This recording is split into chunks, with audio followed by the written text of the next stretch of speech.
jërëjëf Mohamed Kandji ñu ngi leen nuyu ku nekk turam ak santam di leen ñaanal bëccëgu jàmm ak salaam dem mbégte tey di dalal suñuy studio fii Babacar Sarr Babacar Sarr moom mooy secrétaire général CONIPAS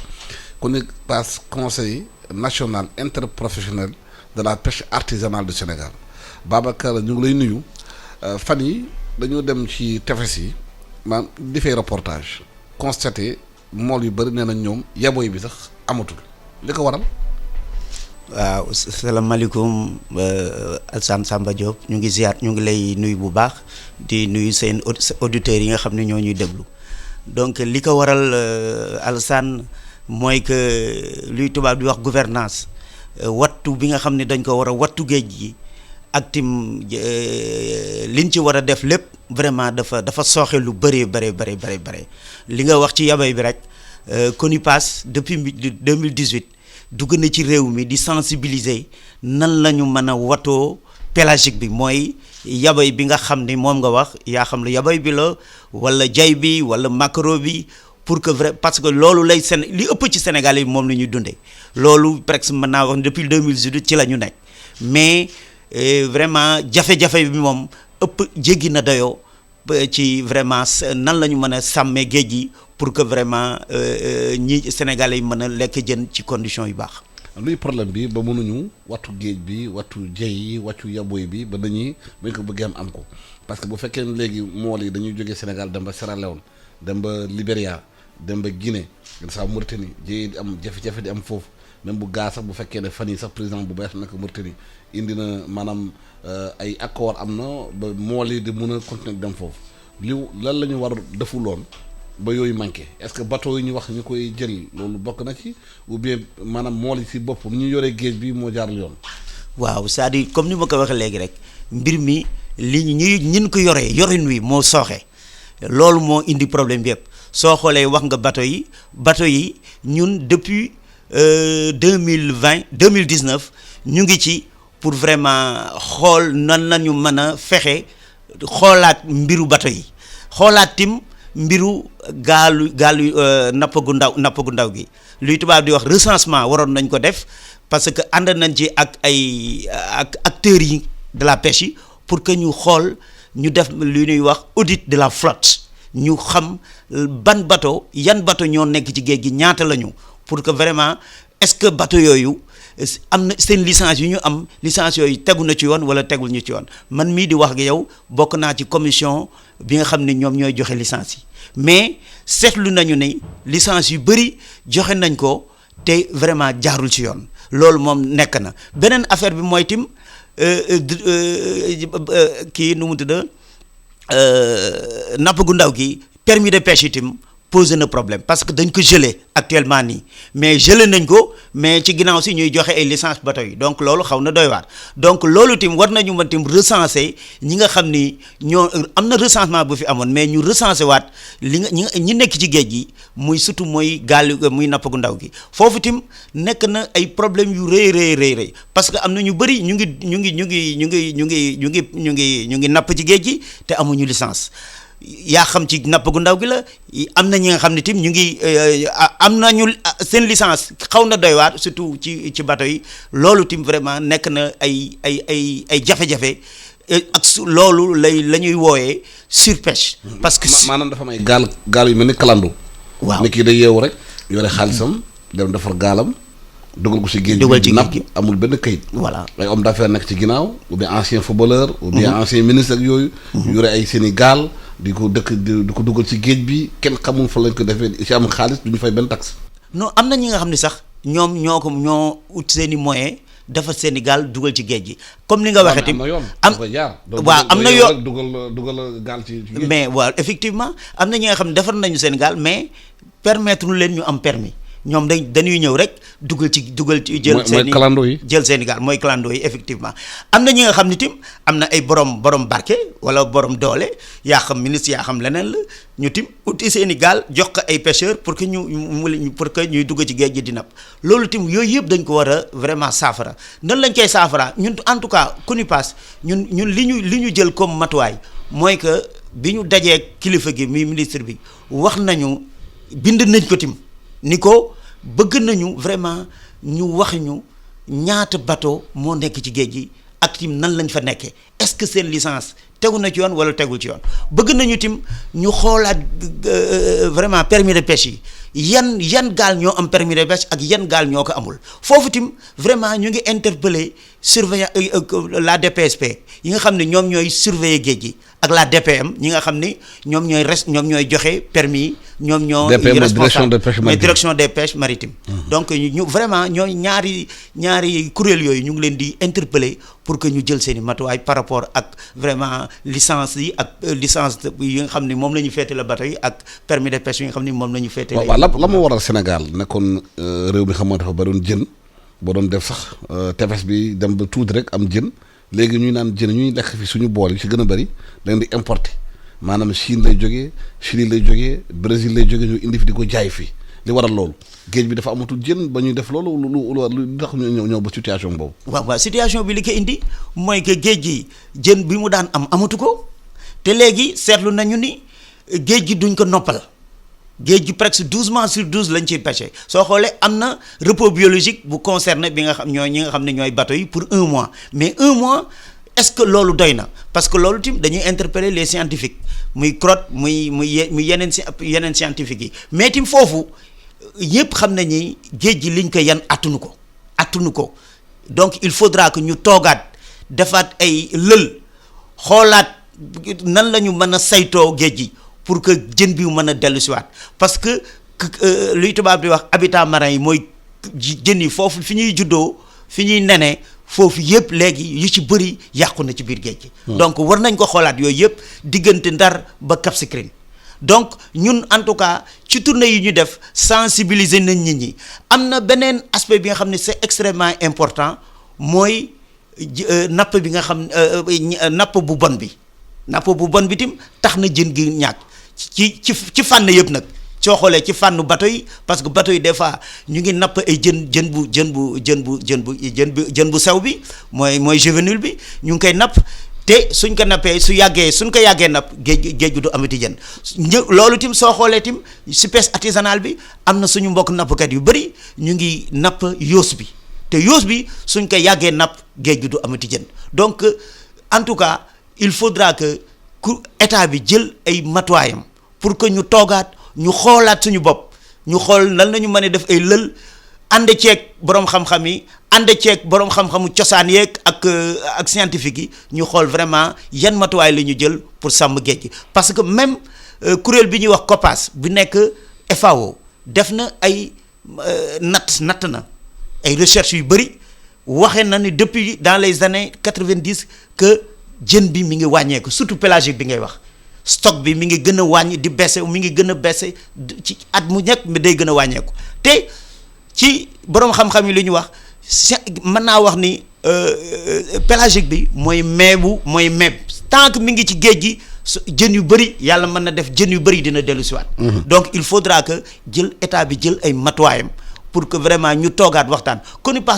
vraiment interpellé na état bi ci wàllu gouvernance bi. nan la ñu mën a chiffre ñu jàngat bu ñu xoolee secteur pêche bi. mu ngi assuré 3,2% du PIB. waaw 75% apport en protéines d'origine animale ci population maanaam seen lekk. mu ngi généré mooy chiffre 2016 la woon ah. 198 milliards de francs CFA pour exportation bi. sur débarquement yi. 487 441 tonnes. dont 80% pêche artisanale. moo chiffre DPE moo ko joxoon. mais dañoo constaté que maanaam comme ni ko benn film waxee. poisson d'argent poisson d'or. bu Thomas Legrand daf ko présenté ko FESPACO. dañuy commencé di indi ay usines de farine de poisson. farine de poisson boobu tax mool yi pratiquement mëntuñu liggéey. ñu tëj. Kafountine pratiquement Carrefour la woon. ñu bari doon ñëw foofu di pêche ñu jógee ba Cameroun ñëw foofu. ñu jógee Guinée Conakry am benn écosystème bu fa nekk. tëj na. ndaxte usine de farine de poisson yi yàq nañu liggéey mool yi. waaw loolu am na usine de farine de poisson bi maa ngi fàttaliku l'ancien ministre Aminata Mbengue Ndiaye woote woon na ci benn lël ba ñu waxoon ni léegi dañuy geler lépp luy autorisation usine de farine de poisson mais dañu constater que. am na ay usine de poisson comme ni nga ko waxee yi nga xam ne ñu ngi commencé di fonctionner waat te xamuñu nan ci yan anam la ñu commencé di fonctionner donc loolu tiital na li gën a tiital nit ñi mooy que usine de farine de poisson yooyu dañuy jël poisson frais bi la ñuy jël di ko transformer te usine de farine de poisson déchet la war a transformer te su fekkee ni dañuy jël poisson frais bi di ko transformer su boobaa mareyeurs yi femmes transformatrices yi seen liggéey day sooxe surtout sunu mbokku jigéen ñi soo xoolee presque de amatuñu sax lu ñu jën bu ñu transformé dañuy mujj des fois di ñëw port wala di dem marché central dem di jënd di jël ay cartons yu jar ay 35 000 40 000 50 000 di ko yóbbu ci site de transformation yi pour transformer ko foofu vraiment pose na problème en tout cas usine de farine de poisson yi position du CONIPAS masu ci varié kooku dañ ko war a arrêter définitivement léegi su fekkee ni état bi moom jëlu ci ay métuwaay soo xoolee bokk na ci li nga xam ni moom mooy yàq géej gi parce que ñu bëri am na ñi nga xam ni dañu am seeni moyens di jox ay moyens pêcheurs ñu leen di nappil di leen di indil pour ñu transformer jën boobu donc usine de farine de poisson yi vraiment posé na problème am na benn usine bu nekk Kayar am na bu nekk Kafountine comme ni waxee am na yu nekk Joal mais ni ñuy doxee état bi en tout cas ñi posé woon nañ ko devant l'autorité bi nga xam ne mooy yor mbiru pêche bi mais ba léegi des na ay matuwaay yi nga xam ne war nañ ko ci jël. mais gis nañu image fii ci yenn réseaux sociaux yi ay coréens ay chinois di def aquaculture di jaay jën fii ci yenn marché yenn place yi ba Sénégal def di jënd jën si ñoom. waaw loolu am na man de mën naa ko témoigner parce que au niveau du port de pêche gis naa ba ay société bi nga xam ni ñu koy wax. nu mu tudd ñu benn ay coréens ñoo ko moom ay li ñuy jën bi ñuy jaay foofu jën boobu dañ ko yar fële en Corée indi ko am na yeneen yi nga xam ne dañu jóge ci yeneen réew ñu indi leen donc mën naa wax ni géeju Sénégal presque mën naa wax ni suñu waxee amatul jën kooku dëgg gu wër peng la parce que suñu demee ba ay coréens wala ay chinois di indi jën te Sénégal nekkoon réew mi nga xam ni da daan exporter vraiment ci quantité bu am solo ci jën ci wàllu jëm ci bateau yi wala jëm ci gaal yu ndaw yi donc vraiment posé na problème donc mbir moomu war nañ ko xoolaat te soo xoolee sur le plan Sénégal émergent dañu jël aquaculture bi yéeg ko tekk mu nekk benn mesure bi nga xam ni dañ ci war a liggéey pour atteindre ay objectifs yu précis mais malheureusement liggéey biñ ci war a defuñu ko ba vraiment ay étranger di importer jën bi di ko indi jën bi nga xam ne dañ koy yar seeni réew wala ñu yar ko feneen di ko indi suñu réew vraiment posé na problème. kon pour yow aquaculture bi mën na nekk solution ci mankum jën bi ci réew mi. waaw mën na nekk solution mais solution boobu nañ ci def attention. parce que aquaculture bi tam waruñu jël jën bi nekk ci géej gi di ko dundale aquaculture kooku tam war nañ ci xoolaat bu baax mën nañ ko organiser suñ ko organiser bàyyi kaak chercheurs yi ñu war a ut aliment parce que aquaculture bi li ci ëpp li ko gën a tax mu gën a sooxe mooy problème aliment bi aliment boobu nag nañu bàyyi les chercheurs boroom xam-xam yi. ñu xool yan aliment moo adéquat pour que ñu développer l'aquaculture parce que aquaculture fi ñu ko mën a développer Sénégal bari na lool am na aquaculture marine am na aquaculture bi nga xam ne mi ngi ci dex yi comme par exemple au niveau du fleuve Sénégal am na aquaculture bi nga xam ne mën nañ ko développer vers la région vers la Casamance yooyu yëpp je crois que suñ ci jëlee ay matuwaay dugal ci ay moyens yu am solo je crois que mën na am en partie lu mu mën a régler ci vraiment ñàkkum jën bi. waaw nguur yi annoncé na fii ay yoon. conseil présidentiel sur la pêche. voilà boobu léegi gisaguñ dara. waaw ba léegi ñun ñu ngi xaar ba léegi ñun d'abord ñun au niveau de la coalition bi nga xam ni dafa lëkkale CONIPAS lëkkale les CLPA lëkkale ADEPA bi nga xam ne vraiment mu ngi jàppale ci bu baax a baax di ñu encadrer ak tim le réseau des quais de pêche nekk nañu benn coalition bi nga xam ni toog nañu waxtaan nañu ba pare léegi li ñuy xaar mooy conseil présidentiel boobu su ñëwee. ñun lépp li nga xam ne war nañ ko wax président de la république incha allah dinañ ko wax pour que vraiment mu jël ay matuwaay pour que ñu toog def ay lël pour sauver vraiment pêche bi nga xam ne moom la soo xoolee 70% des protéines animales ci lay Sénégal dund te Sénégalais yi ñëpp xam na ni yàpp dafa cher te Sénégalais yi lépp ci Sénégal yi loolu la ñuy dundee. soo xoolee dans la constitution dañu ni les ressources naturelles appartiennent au peuple sénégalais. ressources yi Sénégalais yi ñoo ko moom balaa ñoo olof nee ne balaa ngaa laax jaay laax lekk donc war nañu jël ay matuwaay pour xamal Sénégalais yi ni li nekk ci géej gi yéen a ko moom te da ngeen ci war a jëfandiku ni mu waree su fekkee ne nag li ngeen ci jëfandiku mat na ñuy soog a di def ay exportation le Sénégalais de Kédougou le Sénégalais de Bakel de Matam est-ce que dina lekk jën bu baax. du gis de. donc ñun bi ñu fa mujjee tourné mais vraiment suñu yaram mën naa wax ni am naa sama benn pêcheur bi nga xam ne yaram bi rangooñu sax tuuru na ndax jën bi ñu ngi koy amee foofu. dafa jafe parce que boo bëggee jën Fuuta da ngay xaar ñaari fan pour am jën. ay camion ñoo ko indi di ko décharger foofu. yenn saa benn yabo yi bu ndaw mun naa jar 300 francs ba 400 francs. te bu fekkee nit ñi amuñu doole xam nga kon du ñu lekk jën. dëgg la waaw. dëgg la te géej bi tamit kenn jotatu ko. effectivement waaw le problème bi mooy conseil présidentiel bi la ngeen ci xaar lan la nguur gi war a def pour secteur pêche bi parce que dañoo constaté que mbirum maanaam pêche bi dafay combattre lu bëri mbirum pauvreté. bu ñu wax ci réew mi.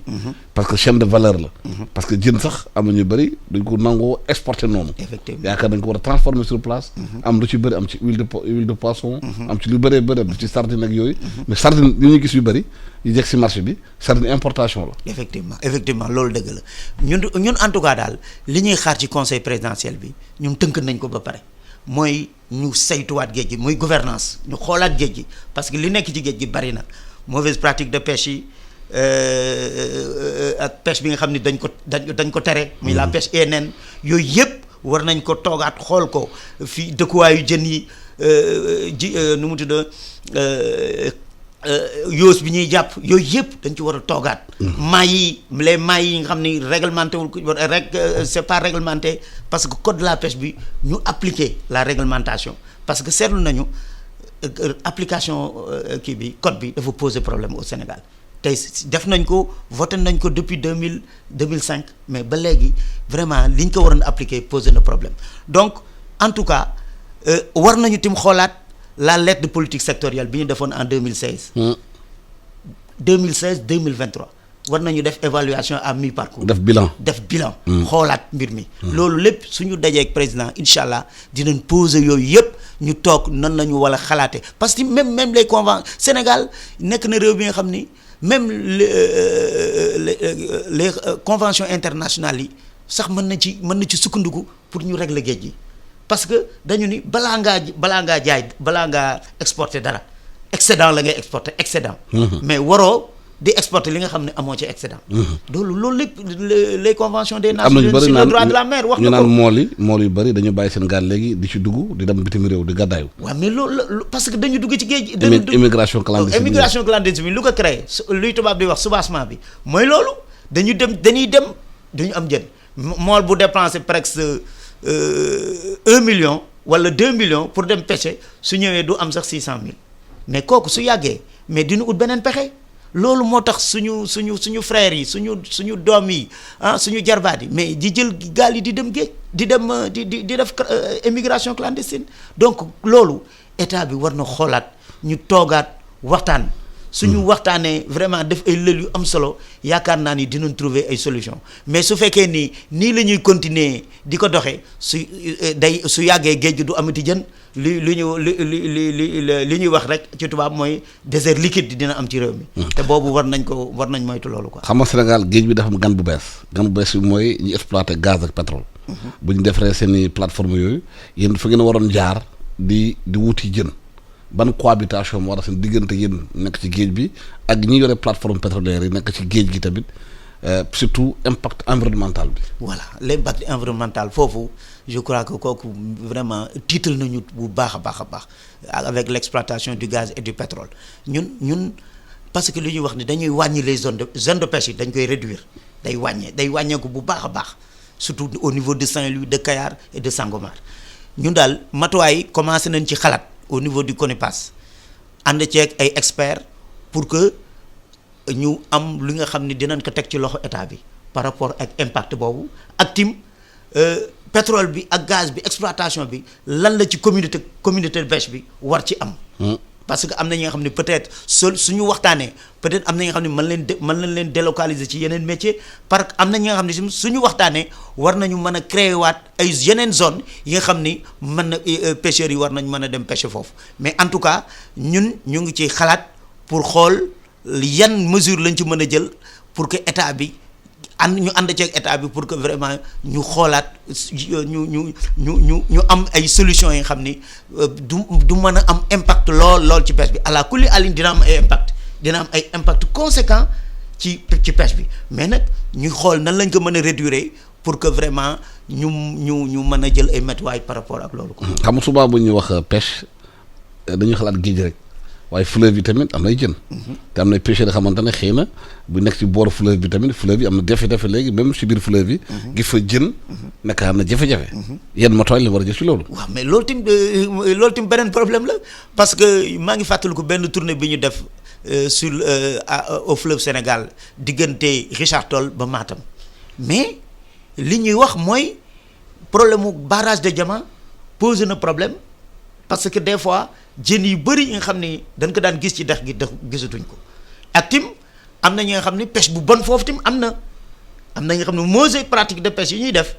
tax na am na jën yi nga xam ni gisatuñ ko wala tim taayu jën yi les tailles dafa wàññeeku donc loolu lépp nekk na ay jafe-jafe nga xam ni war nañ xoolaat loolu parce que mooy pêche continentale bi il faudra que foofu ñu état bi tim ñu xool nan la ñuy saytoo dex yi surtout dexu fleuve Sénégal dexu Casamance ñu xool nan la ñuy yan mesure la ñuy jël parce que am na magu lébu yu wax ni soo xoolee croisement bii daan am diggante ndox mu neex mi ak ndoxum géej gi taxoon na jën yu bëri daan am mais loolu tim il faut que ñu xoolaat ko loolu parce que mën nañu exploiter dex yi ci pêche continentale bi mais tim mën nañ ko exploiter ci aquaculture bi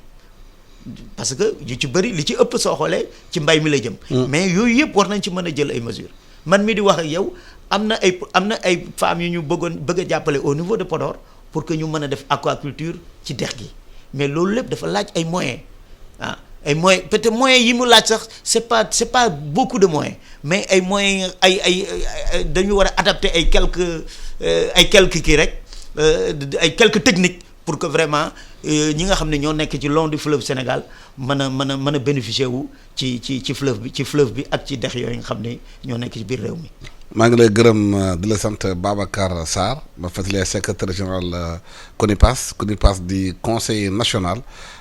de la pêche artisanale bu Sénégal dana interprofessionnel dana waxtaan ak yow ci mbirum géej gi ak mbirum pêche bi Sénégal de façon globale constat bi dañuy def léegi yaboy bi doon nekk xamante ne jën bi ñu doon naan baadala ko moom amatul ci géej gi ndaxte boo demee ci tefes yi amatul femmes yi nekk ci transformer poisson yi amatuñ ko usine de farine de poisson ñu ngi bëri ci réew mi maanaam daal secteur pêche bi dafa laaj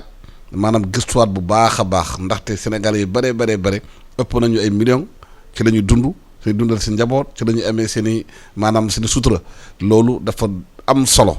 réew mi nguur gi ak ñu ko ŋànk def ci xalaat bu baax a baax te conseil présidentiel boobu doon wax ci mbirum pêche bi depuis Matousalam ñu koy wax ñu tenir ko waxtaan ak xamante ne ñoo nekk ci acteur de pêche yi ndaxte ñoom ñoo yore réew mi parce que réew mi ki ko dundul